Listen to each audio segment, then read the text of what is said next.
Hello guys, this is doctor Asha Jiyani, your physiotherapist. आज हम बात करेंगे एक इंटरेस्टिंग केस के बारे में।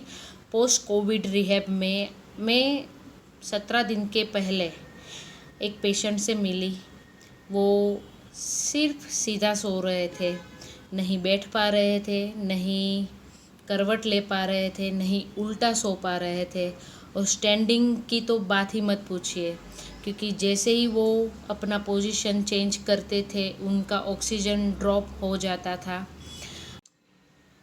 वो घर पे 5 लीटर ऑक्सीजन कॉन्सनट्रेटर पे 5 लीटर फुल ऑक्सीजन पे 24 आवर्स के लिए 10-15 दिन से घर पे आइसोलेशन में थे। फिर चेस्ट फिजिशियन ने बोला कि एक बार हम पल्मोनरी रिहैब माने के चेस्ट फिजियोथेरापी शुरू करते हैं और देखते हैं, क्योंकि कोई इम्प्रूवमेंट ही नहीं हो रहा था। मैंने 29 अप्रैल को उनका फिजियोथेरापी शुरू किया। उससे पहले वो शांति से सो भी नहीं पा रहे थे, उनकी नींद नहीं पूरी हो रही थी। कंटिन्यू वो एग्रेसिव मोड में रहते थे, चिल्लाना, बात बात में कंटिन्यू बोलना, घर वालों को बुलाते रहना, मतलब उनका एकदम मेंटली वो शांत भी नहीं रहते थे। जैसे ही मैंने एक सेशन कंप्लीट किया, फिर दूसरे दिन मैंने विज़िट किया तो उनके रिलेटिव्स, उसके घर वालों ने मुझे पॉजिटिव फीडबैक दिया कि वो पापा आज रात को शांति से सोए हैं। और उन्होंने फिर 2 टाइम फिजियोथेरापी मुझे बोला कि आप दिन में 2 टाइम फिजियोथेरापी करिए और हमें पापा में और फास्ट रिकवरी चाहिए।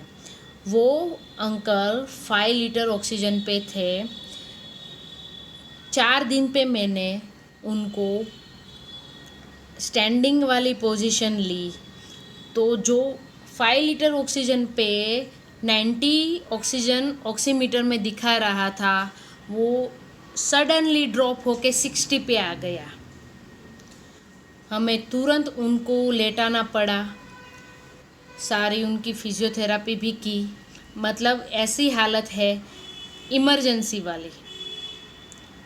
धीरे धीरे ग्रेजुअली हमने स्टेप बाय स्टेप एक्सरसाइज बढ़ाई, ब्रीदिंग एक्सरसाइज करवाई।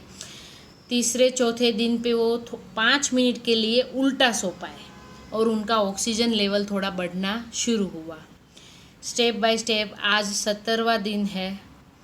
आज वो बिना ऑक्सीजन के मैंने उनको वॉक कराया है, स्टैंडिंग में एक्सरसाइज कराया है और उनका ड्रॉप होके 75 आ रहा है ऑक्सीजन पल्स ऑक्सीमीटर पे।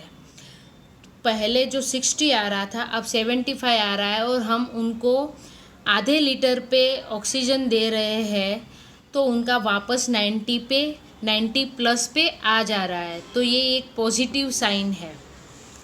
अब धीरे धीरे वो उनके घर वालों ने, उनके सन ने पूरे दिन में जैसे सिर्फ एक्सरसाइज चलती है, उसके बाद 10-15 मिनट के लिए वो ऑक्सीजन देते हैं। 5 लीटर से सीधा अभी धीरे धीरे 4 litre, 3 litre, 2 litre, then 1 litre, then half litre, and अभी बिना ऑक्सीजन के वो घर पे आराम करते हैं। सिर्फ थोड़ा एक्सर्शन होता है, उसके बाद 10-15 मिनट के लिए उनको आधा लीटर ऑक्सीजन की ज़रूरत पड़ती है। तो इतना इफ़ेक्ट है फिजियोथेरापी में। तो अगर आपके घर के पास भी अगर ऐसे कोई पेशेंट्स है कि जो ऐसे सफ़र हो रहे हैं, तो आप ज़रूर फिजियोथेरापिस्ट को कंसल्ट करिए, चेस्ट फिजिशियन से बात करिए। और मैं आपको इंसिस्ट करूँगी कि आप फिजियोथेरापी वो पेशेंट को करवाइए। We hope for the best कि हम ये कोविड में अपना जितना हो सके उतना बेस्ट दे सकें।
है।